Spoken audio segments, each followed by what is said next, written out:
Hey everyone, welcome back to another episode of the Moonlighters Club. My name is Joel, your host. If you are new to what we do here, we interview entrepreneurs who at one time or currently were employees, people living that double lifestyle, hence the title Moonlighters. I was fortunate enough to meet this individual in Boston at the Assembly of Black Possibilities, which was held by the Boston Ujima Project. You were actually a big part of getting all that together. So I'll be quiet for a hot second. I'll let you introduce yourself. My name is Charney, and yes, I am all things. But I think before I get into like who I am, it's probably a good way to maybe shout out like whose I am. So I'm just gonna share a little bit so you can know, where I'm coming from. I'm basically, um, you know, a strong black woman. Power to the people. It's Black History Month, gotta represent. But I come from a long line of serial entrepreneurs and those who kind of came through adversity and um, were sitting on top. So I am the granddaughter of John and Alma Gray, sharecroppers from the rural South. And, they worked hard. My grandfather picked tobacco, became a serial entrepreneur later on in life. A sharecropper, picked 200 pounds of cotton a day. And she became like a caretaker for her family, but also somebody that supported entrepreneurs and helped creatives in her space. My parents, two Philly lovebirds, Stewie and Sandra, again, social entrepreneur on my dad's side. And then my mom, she focused on education, and she's the reason why, I was able to go to Rutgers University and graduate undergrad political science and Africana studies, but also a master's degree. She was the first to go to college, so it was like you have no choice but to go to college. But go ahead and get that master's degree. So I share a little bit of that just to let you know that we really wouldn't have a conversation today if it wasn't for obviously God, but those that have come before me and really made a lot of sacrifices. Um, to kind of help mold me into a being that can be creative and can do a lot of different things. So that's a little bit about me. Thank you for being on the show, Sharnay. That was really nice of you to lay all that out. Shout out to your family. The Assembly of Black Possibilities was like a seed that I planted maybe a year and a half or 2 years prior. Never heard anything else about it again. And then Nia randomly hit me up like, hey, like, let's make it happen. And so I was like, are you serious? It's crazy how things kind of turn around, but I was the event architect, so I curated all of the content and the kind of overall vision. And then we were a team because it is Ujima, so we are moving in solidarity, and it's not one, it's all um, as a collective. And so I was so happy to meet you, but really excited to have all the other fellow speakers involved in the project because we couldn't make it happen without you guys. So shout out to you as well. Yeah, no, we'll definitely get in that. It was awesome. It was really awesome, and I like the phrase you just said, "event architect." I had to write that down because I feel like I'm gonna need to use that in the future because that was it. There's I think we oversimplify careers sometimes just because it's convenient. So like the whole term event planner, you're like, all right, but then you think about everything that goes into all the stuff that you're doing, whether you're planning. I don't care if it's a wedding, a birthday party, or whatever. If there's speakers involved, if there's logistics involved, you actually do a lot of stuff. So I feel like the word architect really encompasses all of that. And when you say planner, I don't know. Maybe that's just me. It just seems like you're just scheduling things, but in reality, you're coordinating like all kinds of stuff, like before, during, and after. Um, so speaking of college, how the major come about? How did you know this is what I want to get a degree in? Great question. So let's see. I just always did well. So let's start from the beginning. Um, I studied political science and Africana studies in undergrad. So that's a double major there. And I always, ever since I was a little girl, like I'm about my people. Okay. So I wanted all black books, all black dolls, all the things. Yeah. I'm doing all of my book reports on my grandmother and our actual history and not like some random person in the, textbook or whatever. Right. So I don't know. I was out the womb conscious. That's number one. So I'm like, I have to study this. And I found out about Africana studies. At the same time, in high school, I had a really great high school teacher. Um, she taught AP history. I went to Paul Six, so shout out to Paul Six. And I just loved history, and I also loved Black history.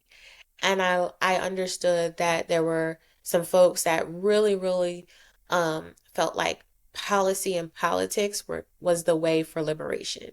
So I realized that I could be a double major and take on Africana studies and political science. And that was going to be my way of like learning all that I need to learn and navigate all I need to navigate to eventually be some politico and helping my people towards liberation and making this world a better place. So that's why I chose political science in Africana studies for undergrad. Clearly, I'm not in politics, but that's how I got to um, that's how I arrived at my major. And it was really a cool experience. I actually started at Hampton University. And so I went to a HBCU for 2 years. And then I transferred to Rutgers. So I got like the best of both worlds um, in that sense. When you graduated, was it hard to figure out a career line for that? Yeah. Did you just jump right in? Did you have to kind of do some searching and figuring out? So when I graduated undergrad, um, I had a lot of cool internships prior to. So Okay. I I went right into grad school. So I didn't have to get a big girl job just yet. I had like I worked for some I supported some nonprofits. And then I kept up with like a fellowship that I had um with like a local think tank in New Jersey. And so that's what I did. If I skipped to grad school, where I did public administration and a nonprofit management concentration, I knew I wanted to be in DC. This is really like crazy. Um, and not, I don't think most people should go about it this way, but I knew I wanted to live in DC. I did not want to stay in New Jersey. So I only applied to jobs in DC. And like, I thought I wanted to be in politics, but the jobs, they were kind of paying low a Mm. little bit, on the hill and all that other kind of stuff. Spoiler alert, they still are. Like when you go on job boards now, you're like, bro, how do they afford rent anywhere with these? Yeah, Like, like it's what's going crazy. on? Um, but I had that nonprofit management concentration and focus as well. So I got on idealist.org and I was like, okay, let me shoot my shot here. I applied for an association job because in DC there are tons of nonprofits and associations. So I applied there mainly because they were located in DC and they hit me up. So I actually had a job secured before I graduated grad school, and they paid for my relocation, and I came out there, and it was a wrap. It was like the best decision, but I was not working in politics. I was not on the Hill. I was not doing anything policy related. I was doing like administrative work for an international nonprofit. But it ended up being just like a really dope experience. I was there for 9.5 years, so obviously it was good. I got promotions and raises every year. I was able to design my own um, job description for various roles, and I ended up being able to travel around the world for free in luxury. So it's just, God is good. Like you ask God for some things, and He's like, girl, you don't know what you need. you know? I like how you threw in the in luxury part. That was nice. I That's. mean, it was. I have a question. So you, where you? I'm going somewhere with this. Where are you from originally? I'm from South Jersey. You're from South Jersey. You Hmm. know you're well versed about who your family is, what they've accomplished. You're furry people. Um, you're joining the workforce. I don't know why I'm sounding like I have this Philly accent coming out of nowhere. I'm not from Philly. You get a job. You've had it for 9.5 years, so you probably already answered that. But my question is, were you still able to be your full, complete self in the workforce now that you're out of school? You know, everything you've learned, your personality, were you able to completely be that at ease when you got into this career, alongside with what you were doing professionally? So at that time, I was still finding myself, right? Like at that time, my family's old school. So they're like, girl, jobs aren't supposed to be fun. Yeah. Like a job's a job, clock in, clock out. You're not supposed to be fulfilled.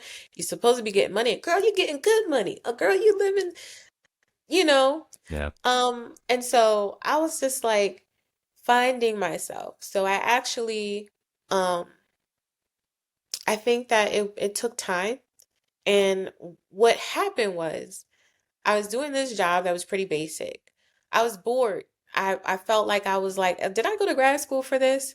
So I went to my boss and I just kind of like let him know, like, hey, like I can be doing more than what you have me doing, and I'm not as happy. And he said something to me. He was like, basically summarizing, like, the best thing you can do is learn how to do everybody's job. Like, no job should be like beneath you. But like, I hear you. I'm going to give you like some other things as long as you can do this plus more. Now, in hindsight, that's a trap because now I'm actually asking for more work at the same pay. Like that was bad business.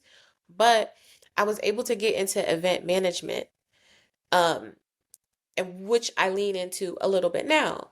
So at that time, I just started the craft. I just found out about this thing called hospitality. I didn't know that hospitality was beyond like working at a hotel. Hospitality includes travel, it includes like um, putting on conferences and events and things of that nature. And so I started doing that and traveling like around the world, putting on conferences and things. And I had a really great knack for it. They were paying people a lot of money to do it, and I was catching their mistakes. So I told my boss, like, hey, I can do this. You don't have to pay them, pay me. And long story short, I developed my niche. So I didn't know anything about that. I didn't go to school for hospitality, but that became my niche and conference management and all of the things. And I got all the professional development accolades around that. Um, at the same time, I'm working in the scientific field, and I'm like, why are there all these white folks and no black people? You know, there are black scientists out there. What's happening? So I was having these conversations, and basically they were like, we don't know what you're talking about. We don't know what to do. So again, I took on another project and I was like, well, let me handle outreach. And before DEI was a thing, I was doing DEI for my organization, and I was going to different like STEM conferences and things like that, letting people know that like we exist, what kind of funding is available to them and for their labs.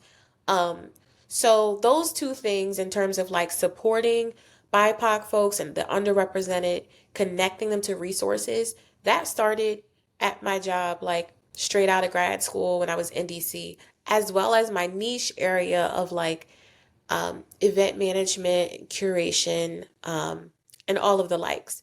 So I was finding myself and I just like landed there. I landed in what felt good, if that makes sense. Yeah. And look at you being a pioneer. It's coming in. It's funny that you say that though. When people talk about DEI, and I think it's become a negative buzzword now because it's become official. So when things become official, they get you can add too much structure. So as a black person, you're hearing these words like DEI, but then you're seeing it being implemented in a way that you're like, I don't even know how this is benefiting folks. But for the people who are upset about it, you have to think of it from our perspective. Like when I moved back to Boston, I graduated. Where I was staying in like the edge of Roxbury, Dorchester. I lived with my grandmother at the time before I moved into my own spot. Everyone I'm around and all the people I know are black, to a much smaller extent, Dominican. So that's all I see, like, and it's like all we saw growing up. So then when I would go to work, you or get on the train or the bus, whatever may have you, there's a line that hits where it flips on its head. So everyone who's now in this neighborhood or in this building that I work with becomes white.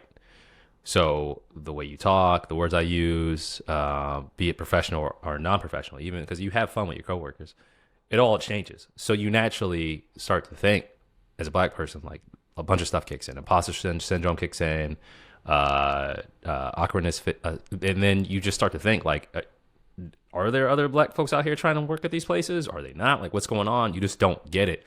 So in terms of people who, why we try to find that or look for that at companies we work for, it just makes things more comfortable. It helps you. It's just like when people hire folks or invest, they tend to do so to people that remind them of things like their kids. Or when people say good culture fits, those are people that you like and you want to be around you. And generally those are people that you're used to being around. So if you're black, if you're Italian, if you are Irish and you grew up in a specific style of community, you do lose that at some cases when you join the workforce, because you might meet a bunch of folks who are nothing like you are used to, which is fine until you realize you're here a lot. I want to connect with folks who are like me. I want to, not everyone, right? But it'd be nice to have a couple, who know exactly what I'm talking about when I get angry, when I get sad. This thing that popped up on the news, oh man, we all understand where we're coming from. So that's what it all falls into. So I applaud you for doing that work, because a lot of us, including myself, would just go there and just kind of just get into your own mood. But it was cool to see that there were black folks. Like, let me ask some questions. Let me see what's going on. Well, who was filling out these applications? Who's putting them out there? So salute to you for doing that. And for those who are confused, that's why we think that. Yeah. I mean, you brought up something, not to like take the conversation off course, but you talk about culture fit and people hiring for culture fit, which I totally get. If you have a good culture, a positive culture, you don't have a toxic culture. But I think that's also a part of the problem a little bit, because at least in some of the spaces that I've been in, most recently in the finance space and impact investing space, it's very white. And so when they say, hey, are you like, are you good for our culture? Is it a good culture fit? You have to ask yourself these questions like, I'm wearing this blonde hair right now, but don't get it twisted. You know what I mean? So, you know, I think it does something to them when they feel like you don't fit the culture. And I've had people Yeah. have conversations with me about that, and I'm like, oh, so I'm too black, huh? I'm blackity black. You didn't know that. Oh, interesting. You know what I mean? And so now it's a problem. So culture fit is cool when it's not toxic, Yeah. it's positive, and you have a diverse culture already. But a lot of these um, organizations and industries, you know, the culture is not something that I want to fit into, Yeah. actually. I want to be a disruptor. Yeah. So speaking of disruption, you said 9.5 years. Now I'm familiar with the work you do, kind of being an event architect. After 9.5 years, is that what you jumped into? Is that when you decided to do that? Explain that Yeah. transition. Yeah. Yeah. So after 9.5 years, I had been there for quite some time and really hit a glass ceiling. And so it was time, but I wanted to make sure I was doing something meaningful. Um, and I came across impact investing, and I came across this organization in my in Philly, which is not too far from me, that supported impact investors. And so they were looking for a director of, I want to say, communications and events. It's a shame I forgot what my role was at that time. But I did handle I led their impact investing conference. So I put that all together by myself, essentially. Like I didn't necessarily have a team, although team members and colleagues all chipped in and all worked together, but it was, at my direction. And it was such a success. But for me, I hopped into a new industry. I learned of this thing called impact investing. What is impact investing? Like nobody knows. None of the black people that I knew what that was. And so there are actually investors out here that want to give you money for your company if you are producing good impact, if you are doing good work, if you want to change the world, if you want to stop the horrible things that's happening with Mother Earth and help with climate change, if you want to focus on um, more funding going to BIPOC founders and entrepreneurs, if you are interested in a more sustainable, you know, place, there are people out there that are interested in investing in your company, in your business, instead of just like a philanthropic donation, right? So that's what that's what I've been doing. Did you? How long did it take you to make it a formal business? Was it like immediate after? Like, did you?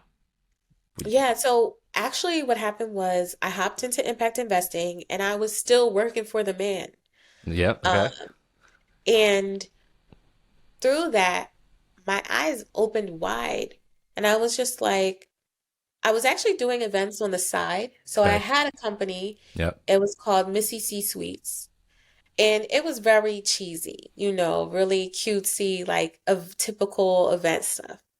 But when I got into the impact investing world, I met different people and was introduced to some folks that had asked if I wanted to pick up like some contract work, freelance and things like that. And so I was like, I don't need to have this cutesy name or cutesy business, to do some of these events. Like maybe I need to elevate a little bit. And so I actually, in March 2022, I created Noir Impact LLC. And Noir Impact is a company that was birthed from being in this impact investing space and just unlocking so much information, being in rooms where most people wouldn't have access to, some of the wealthiest people in the region or in the country. And in some respects, as I've moved on in my career, I've been on a more global stage with global impact investors. So, dare I say, some of the wealthiest folks in the world. Um, you understand that they may think a certain way, they may look at businesses in a certain manner, and I don't think our communities understand that. So, what does that look like? That looks like us leaving a bag on the table just because we don't know it exists, or because we are not speaking their language, using their terminology. We could have a great business full of impact, but if you're not branding yourself in the right way, if you're not measuring your impact, you are going to miss this person that would potentially like invest in your company. You're also looking at traditional investors. Most Black folks don't realize that there is something called impact investing. So they only go after traditional investors that are specifically looking at the ROI, and that's it. But there are people out there that are willing to look at the impact as well. Yes, they want to see a return, or a return may be looked at as a plus, but they want to see the impact. They want to support a Black founder or an entrepreneur. Yes, it's controversial right now for some, but there are many impact investors that still believe in helping and investing and giving founders a space and an opportunity and a platform. And so Noir Impact is just me doing my job as a good Black person and making sure we all eat, we all have access. What I learned, you learn. However I can help, whatever I, get from just being in the space, I exist to liberate my people, to assist in liberation. I don't exist to just be with that crab in a barrel mindset. So anything that I do, I'm going to try to help my community, whether that's in events or whether that's in impact investing. So that's my piece So right there. so you started 2 years ago, 2022. I started Noir Impact, Noir. my company, yes, Okay. 2022. How have things been going? So things have been going great. Last year was a phenomenal year. Um, I just I'm so excited because I was able to like I had the most business I've ever had. I didn't even market myself. Like I wasn't advertising it, but people just referrals were flowing Yeah. and people were making connections for me. And it was a great year. And it was a year where I was like, wow, you have something special here, you know? And guess what? When it's for you, it's for you. Nothing is going to pass you by. Um, Last year was a year where I was like, okay, you don't have to play small anymore. You don't have to hide anymore. You know, you can just show up, be yourself, and attract, business. And so it was also the year that I learned how to take on more of an abundance mindset. Um, and honestly, it's working. So, let's leave lack behind. Let's kick out scarcity and let's start making decisions with an abundance mindset, whether we have it or not, because it definitely has worked for me.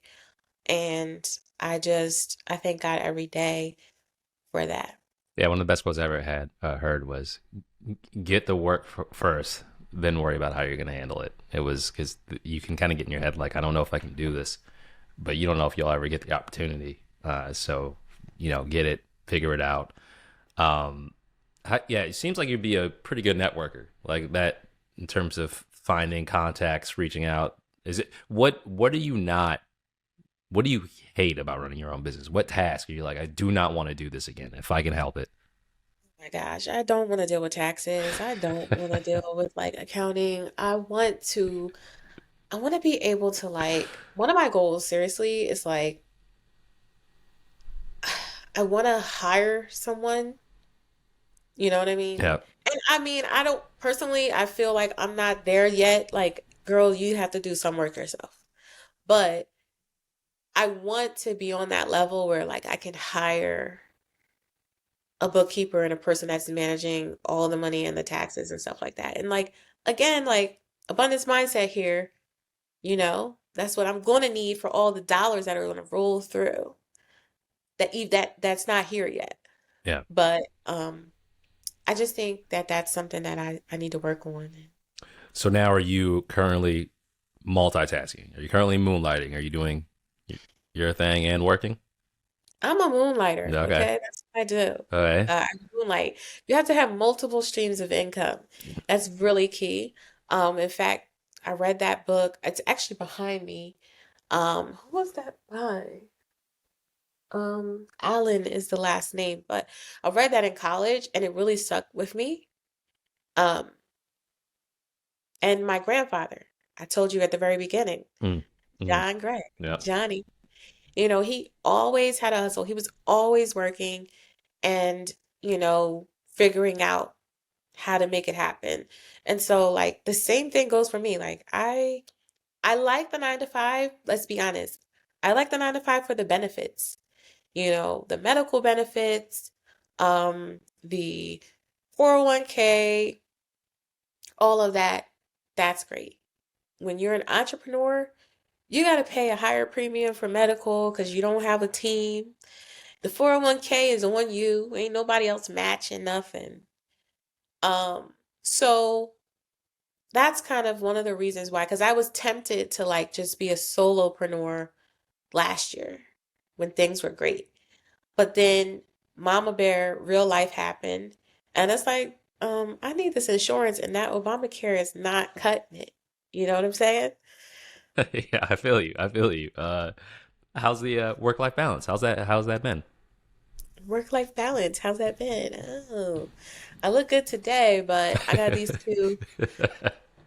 two beautiful black boys that keep me busy. Delancey, who is 6, and Lennox, pandemic baby, who is 3.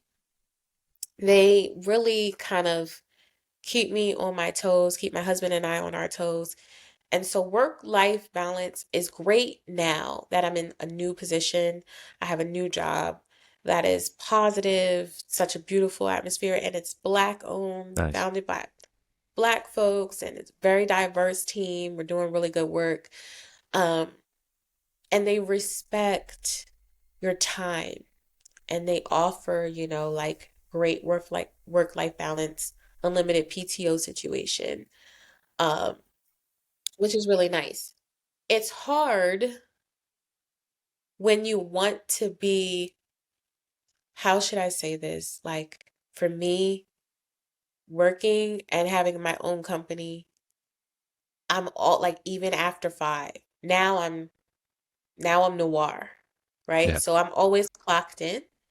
And so now I want to kind of be a present mom Mhm. after 5. Yeah. I want to figure out how can I do that where it's like, yes, I'm still making dinner for everybody, cleaning up, nighttime routine, but like my brain is still kind of Yeah. thinking about other projects.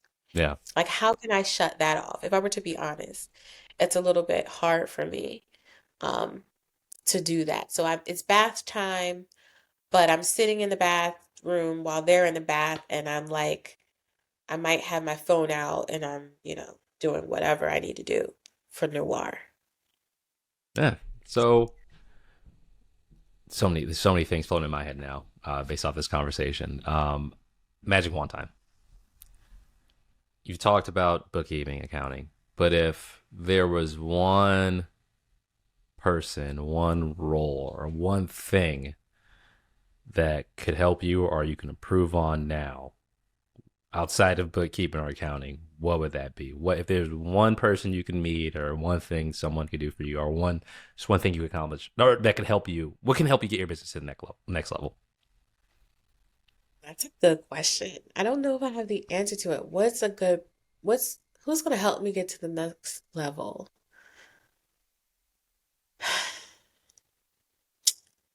You know, I don't have the answer to that. I think it doesn't matter what accolades anyone could have. It's not even about that. It's sometimes about what God places in you, and He can use anybody and anything to like set you off and take you off to the next level. So I don't have anyone particularly in mind.